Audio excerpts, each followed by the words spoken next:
auditeurs et téléspectateurs de la radio et télévision Tambara, vous pouvez désormais suivre votre chaîne de télévision préférée Tambara sur le satellite Badrsat 7, angle 26 degrés Est, fréquence 11010, polarisation verticale, symbole REC 27500.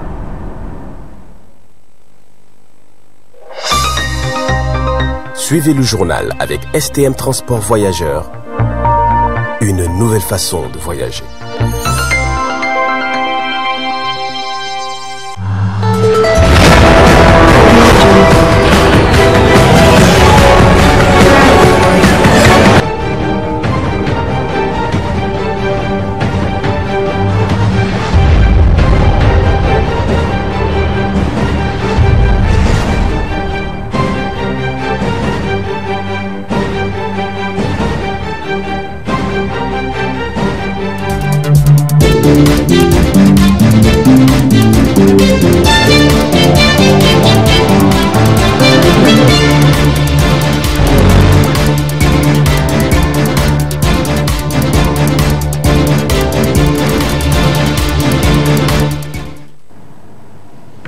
Bonsoir à tous et bienvenue à cette édition du soir sur la télévision Tambara.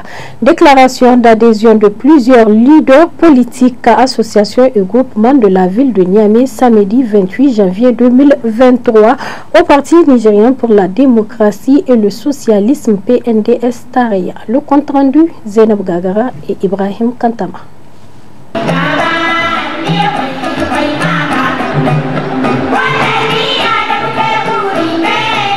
Soutenir le programme de renaissance acte 3 du gouvernement est l'un des objectifs visés à travers cette cérémonie marquant l'adhésion de plusieurs leaders politiques, associations et groupements de la ville de Niamey au Parti nigérien pour la démocratie et le socialisme PNDS Tareya. Un événement qui a vu le jour grâce au coordonnateur du groupe jeunesse Soutien Bazoum, El Haj Kadri Barham.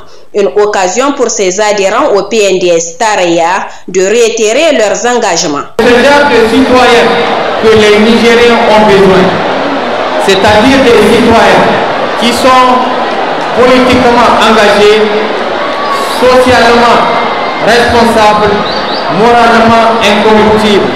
Car le Niger assurément a besoin encore des hommes et des femmes qui aiment leur pays. Et le Niger a encore besoin du PNDS, le parti qui porte l'espérance de la nation. C'est pourquoi ce parti représente, soyez sûr, le salut et l'un des meilleurs formes d'ancrage des espérances de la nation. C'est pourquoi aussi nous devons le préserver de la division et le garder fort et inébranlable avec la ferme résolution de faire face avec courage et abnégation aux épreuves injustes auxquelles nous soumettent les dissidences des responsables de certaines formations politiques. Nous sommes convaincus que nous avons fait le meilleur choix. C'est le lieu aussi d'affirmer à son Excellence El Haj Bazoum Mohamed, président du Niger, chef de l'État, et son Excellence El Haj Boubacar Gadon, président du PNDS Tareya, que nous, jeunesse de Niamey, apporte notre engagement dans la bataille de la construction de notre pays qui lui est très cher. Nous profitons aussi et sollicitons le courage et l'effort de notre manager, M. El Haj Barham Kadri, dont personne conteste son patriotisme, son sens de responsabilité et son ouverture d'esprit. La représentation du Parti nigérien pour la démocratie et le socialisme PNDS Tareya a félicité les adhérents en mettant un accent sur la jeunesse. La jeunesse, c'est le dynamisme. La jeunesse, c'est le renouveau. La jeunesse, c'est la relève. Et c'est de ça que notre parti a besoin. Ils viennent de tous les partis ici cités. Nous vous encourageons, le camarade Barham Kadri, coordinateur jeunesse Soutien Bazoum, avec tous les autres camarades, pour cette organisation formidable. Le PNDS Tareya est un parti ouvert, est un parti qui va toujours dans le progrès, qui progresse tous à toutes les élections. Et nous sommes optimistes à voir ce qui vient de se passer, que le visage du parti dans la ville de Niamey va changer. Nous avons gagné aujourd'hui par cette manifestation, mais sachez que nous avons beaucoup de travail encore à faire dans cette ville de Niamey. Mais nous sommes optimistes. Votre arrivée va nous renforcer. Il va aussi renforcer notre régime. Il va renforcer la gouvernance de la MRN. C'est un soutien formidable à son Excellence, le président de la République du Niger, chef de l'État Bazoum Mohamed. Et si vous êtes arrivé si massivement, c'est parce que vous avez commencé à comprendre que le Niger effectivement progresse, à comprendre que le PNDS Tarea c'est le parti qu'il vous faut, à comprendre que le PNDS Tarea c'est le parti qui a su, avec ses alliés de la MRN et de l'APR, asseoir la stabilité dans ce pays. Cette adhésion va renforcer le Parti nigérien pour la démocratie et le socialisme PNDS Tarea, tout en soutenant la politique du président de la République Bazoum Mohamed. La direction du cabinet du Premier ministre organise un forum national sur le Hajj et la Oumra du 30 au 31 janvier 2023 sous le thème « L'organisation du Hajj et la Oumra à l'ère du numérique ». Et c'était sous le haut patronage de son Excellence M. Oumoudou Mamadou. Le point avec Aïs Adamou et Ibrahim Kantama. Au Niger, depuis un certain temps, plusieurs difficultés surgissent chaque année dans le cadre de l'organisation du 5e pilier de l'islam, notamment le Hajj et la Oumra. Ainsi, pour pallier à ces préoccupations, la direction de cabinet du Premier ministre organise ce forum national de 2 jours sur le thème « Organisation du Hajj et de Oumra à l'ère du numérique », dont l'objectif est de traiter du doigt les problématiques liées à la question du Hajj et de Oumra. Excellence, Monsieur le Premier ministre, permettez-moi de vous remercier d'abord d'avoir initié le présent forum destiné à passer au peigne fin toute la problématique de l'organisation du Hajj et de la Oumra dans notre pays. Votre objectif est d'en finir définitivement avec les problèmes récurrents qui minent l'organisation du Hajj et de la Oumra au Niger. En effet, par arrêté numéro 214 PM du 1er décembre 2022, vous avez créé un comité chargé d'organiser le présent forum sur le Hajj et la Oumra. Le comité a travaillé d'arrache-pied pour produire un support autour de 2 thématiques centrales. La première porte sur la digitalisation de l'organisation du Hajj et de la Oumra, et la deuxième est axée sur le diagnostic et les perspectives de l'organisation du Hajj et de la Oumra au Niger, en s'appuyant sur les sous-thèmes suivants: transport, hébergement, encadrement et restauration. Le comité a travaillé de façon inclusive avec la participation de tous les acteurs du Hajj, à savoir les ministères et structures de l'État concernés, le COHO, les agences du Hajj et de la Oumra. Soucieux d'instituer et de promouvoir la bonne gouvernance telle que prévue dans sa politique générale, le Premier ministre, chef du gouvernement, est revenu sur les défis. Le diagnostic de la situation relative à l'organisation du pèlerinage à la Mecque des pèlerins nigériens est aisé, tant les problèmes et les échecs sont à la une des journaux et des réseaux sociaux à chaque édition. Sans aller à l'exhaustivité de la liste, on peut citer le non-embarquement des candidats au pèlerinage ayant accompli toutes les formalités. L'intitulé des programmes de vol aller comme au retour. Les difficultés d'enregistrement en ligne sur le logiciel GAO. Le nombre élevé des agences de voyage. Le détournement de fonds de certains candidats au Hajj par des promoteurs d'agences peu scrupuleux. La mauvaise qualité du logement ou un logement très loin des lieux du culte. La mauvaise qualité de la restauration. Le retard de l'acheminement des bagages, voire l'alerte des bagages au retour. L'insuffisance, voire l'absence d'encadrement par certaines agences. Les pèlerins paient le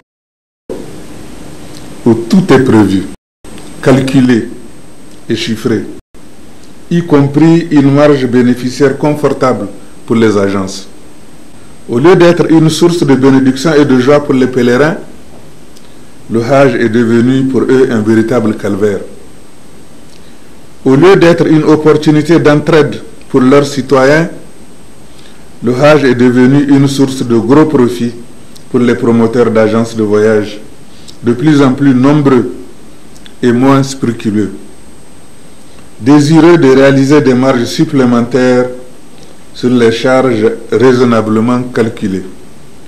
Ce forum ne doit pas être une foire d'empoigne pour défendre par tous les moyens des intérêts corporatistes ou professionnels, a expliqué aussi le Premier ministre dans son discours d'ouverture. Pour le Hajj 2023, le Niger a bénéficié d'un quota de 15 891 pèlerins, sans restriction d'âge, soit le double de celui qui nous a été alloué l'année dernière. Avec le doublement du quota, nous devons nous attendre à de nouvelles difficultés dans l'organisation. Il faut donc se préparer.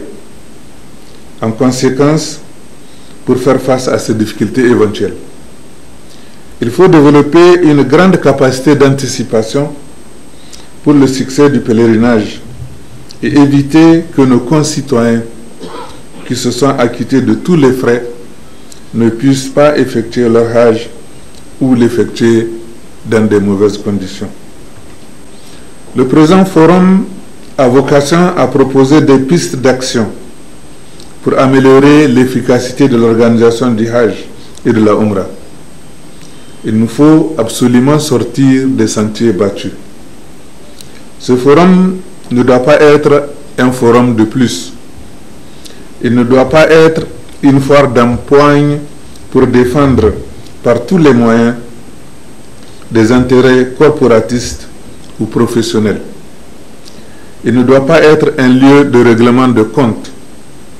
Il doit être un espace pour diagnostiquer les causes du mal et lui apporter les réponses appropriées.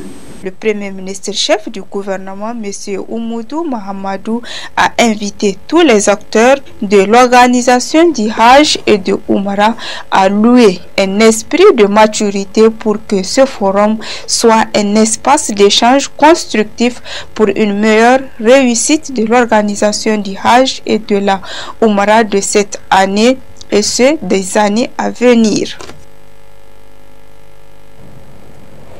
Parlons des médicaments traditionnels dans cette édition. Ces derniers temps, on constate la disparition sur les marchés de certaines plantes médicinales. De ce fait, suivant le reportage de Zainab Gagara.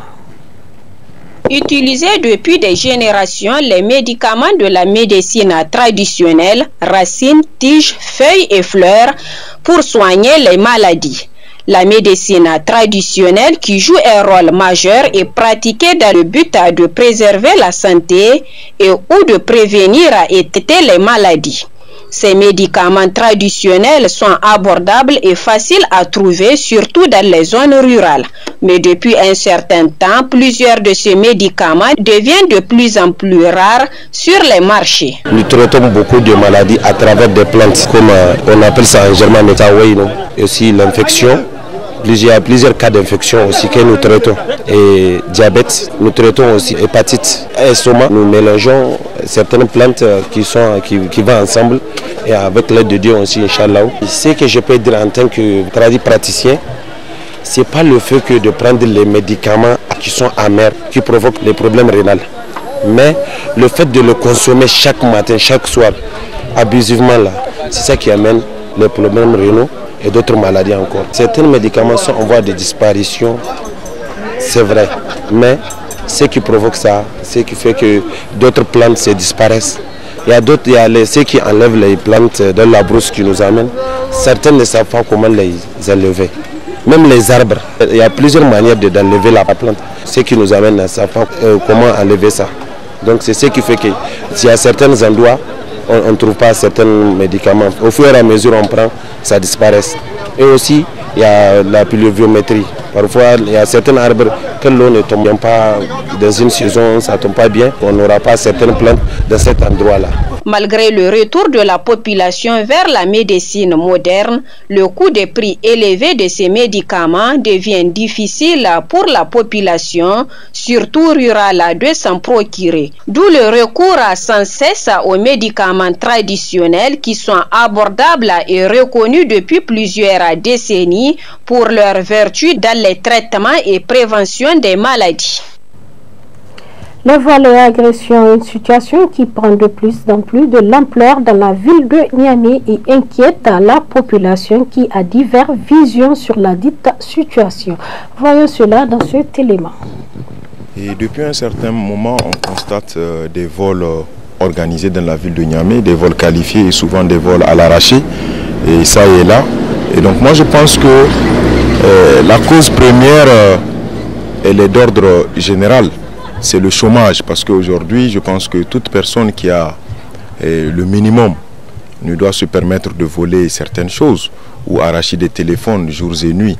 Donc il y a le problème du chômage qui est là, la jeunesse est au chômage et malheureusement le manque d'éducation, parce que le chômage ne doit pas être une raison solide pour aller voler. Je pense qu'il y a la mauvaise éducation que les gens n'ont pas reçue à la maison. Au-delà de ça, il faut reconnaître que les autorités compétentes ne sont pas en train de faire une répartition juste et équitable des ressources du pays, parce qu'aujourd'hui, vous constatez, ça y est là, avec un budget de plus de 3 000 milliards et que 70% de la jeunesse est au chômage. Vraiment, je pense que cela peut contribuer à la délinquance que nous sommes en train de vivre dans la ville de Niamey et aussi dans les grandes villes du Niger. Les solutions qu'on peut tirer, je pense que déjà la police nationale, les FDS en général sont en train de continuer à protéger la population jour et nuit. Je leur lance un vibrant témoignage, nous les félicitons et nous les encourageons. Mais mieux, nous appelons aux autorités administratives de bien vouloir améliorer, de bien vouloir professionnaliser le système.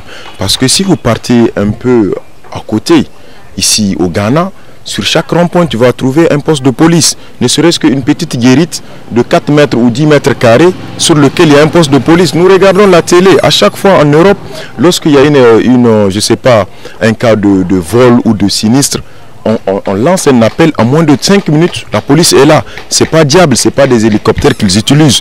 Mais c'est une police de proximité. Si sur chaque rond-point, il y a une petite guérite, la façon dont la police circulation est présente le jour, si la police nationale était présente ainsi la nuit, je pense qu'on allait amoindrir les conséquences. Moi, je pense que le problème pour éradiquer ce phénomène, c'est de créer des emplois. De créer des emplois par rapport aux jeunes, parce que actuellement, ce sont les jeunes qui sont à la base de ce phénomène. Ils attaquent et il y a aussi l'éducation des parents qui joue un jeu très important par rapport à ça. Vous voyez, lorsque l'éducation de l'enfant n'est pas bien à la maison là-bas, l'enfant se permet de faire du n'importe quoi. l'enfant n'est pas bien, les parents ne s'occupent pas bien de leurs enfants, ce qui crée ce genre de vagabondage et de banditisme. Je dirais à la population de se mobiliser.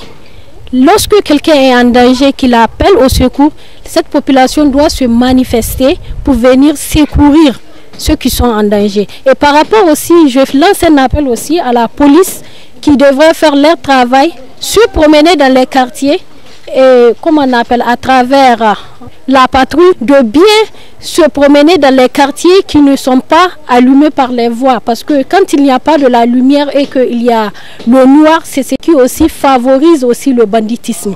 Ne pas s'arrêter seulement sur les goudrons et dire que nous sommes en train de faire la patrouille. Non, le banditisme ne se passe pas sur le goudron. Le banditisme, c'est ici dans les quartiers. Nos voisins qui ont pris honnêtement leur destin en main pour pouvoir résoudre ces problèmes, ça est en train de donner, on ne va pas dire que c'est fini, c'est totalement fini, mais quand même on sait qu'il y a déjà des pistes de solutions. Et aujourd'hui le Niger, quoi qu'on dise, on constate que les gens ou l'autorité se donnent, n'est-ce pas, la peine de gérer ces problèmes, mais on ne voit pas le concret. Quand vous prenez les coopérations militaires qu'on observe à travers les replis des troupes militaires françaises de partout sur notre territoire, je pense que avec cela, il est inadmissible que le citoyen lambda nigérien constate que malgré l'armada militaire sur notre territoire, que la sécurité puisse continuer. Je pense qu'il faut une politique réelle, qu'il soit sur le plan international que le plan national. On demande à la population de coopérer et tout ce qui s'ensuit. Il n'y a pas de souci, je pense que les gens sont de bonne foi. Et que l'État nigérien doit recadrer la question là pour savoir ceux qui sont là.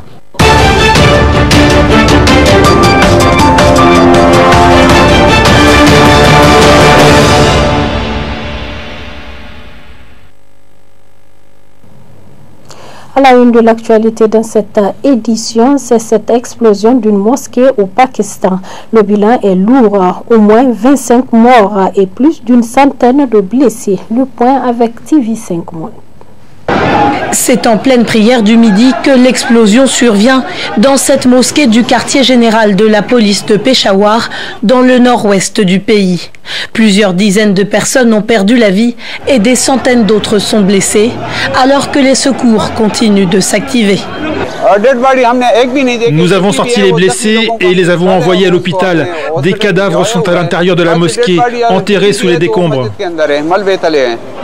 L'onde de choc a fait s'effondrer une partie du toit et du mur. Selon la police, l'explosion s'est produite au deuxième rang des fidèles assemblés pour la prière. Les équipes de déminage examinent la possibilité d'un attentat suicide dans cette zone, pourtant l'une des mieux surveillées de la ville où se trouvent les locaux de plusieurs agences de renseignement. Un nouveau drame à Peshawar où en mars 2022, un attentat suicide revendiqué par l'EIK, branche locale du groupe État islamique, avait fait 64 morts dans une mosquée chiite. Vivant sous les bombes après 11 mois de guerre, les habitants ukrainiens de Bakhmout se cachent sous terre pour échapper à la mort. D'autres détails avec TV5 Monde. Bakhmout, c'est d'abord une bande sonore. Les explosions, le roulement des gros calibres, l'artillerie des deux camps déchaînée sans discontinuer. Une seule solution pour échapper à cet enfer, les abris souterrains. Ces civils acceptent que nous partagions leur nuit. 6 enfants et une vingtaine d'adultes. Les jeux vidéo, les films, pour meubler la longue soirée qui commence. Plus d'électricité dès 17 heures. Cette fillette vit dans cet abri depuis 6 mois avec ses grands-parents. Sa mère a dû rester dans une ville prise par les Russes. Quand on habitait dans cette autre ville, on a eu un bombardement juste en face de chez nous. J'ai eu tellement peur et ça me poursuit toujours. Quand on est arrivé ici, j'ai vu que c'était pire. Mais je me suis persuadée que je pouvais quand même survivre. J'essaie d'oublier les bombardements.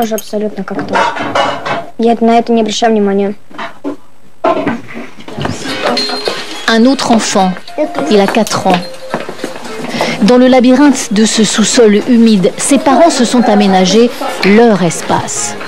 Leur vie, comme celle de leur fils, est en grand danger, mais ils refusent d'évacuer. C'est dangereux partout de toute façon. Partout en Ukraine, il y a cette menace. Et au moins ici, on est chez nous.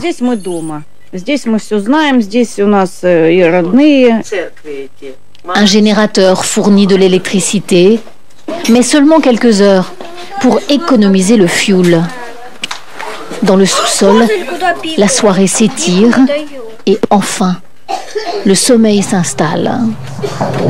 Le bruit des bombes est perceptible, mais très assourdi. À l'extérieur, au petit matin, la bande sonore est toujours aussi sombre. Les soldats ukrainiens sont encore dans Bakhmout. Certains se battent toujours, d'autres distribuent des vivres. Mais beaucoup reconnaissent qu'ils vont perdre la ville. Il y a une semaine, on tenait encore nos positions, mais en ce moment, on est obligé de reculer. On va mettre nos meilleurs soldats plus loin, se reprendre et montrer notre force. Malgré cette percée des Russes, pas de fuite des 5000 civils encore présents.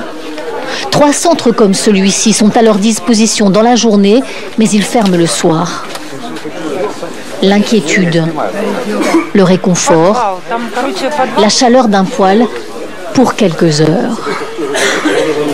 Et cette vieille dame qui doit quitter les lieux comme tous les autres avant la tombée de la nuit. Sur son chemin, les explosions, le claquement sec des fusils d'assaut. Au début, je sursautais tout le temps, mais maintenant je reste calme. La nuit, elle s'enferme dans ce réduit de quelques mètres carrés pour tenter de dormir et surtout de moins entendre les bombes. C'est là que je m'assois. Je lis parfois et surtout, je récite des prières. Les civils de Bakhmout sont épuisés et dans le déni, ils refusent de croire que leur ville puisse tomber. Les soldats ukrainiens sont clairement en difficulté dans cette partie du front qui va du nord au sud de Bakhmout. La dynamique a tourné en faveur des Russes qui gagnent chaque jour du terrain. Et c'est la fin de cette édition. Merci de nous avoir suivis. Au revoir et à bientôt.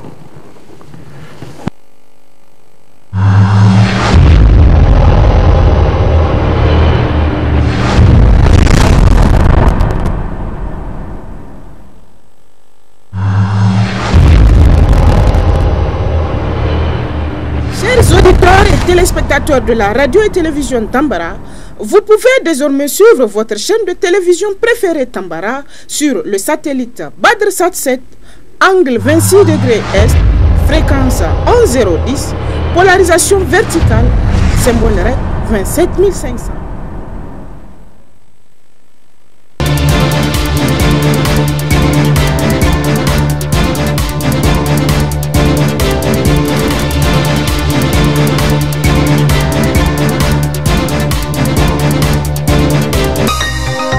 Ce journal vous a été présenté par STM Transport Voyageurs. Une nouvelle façon de voyager.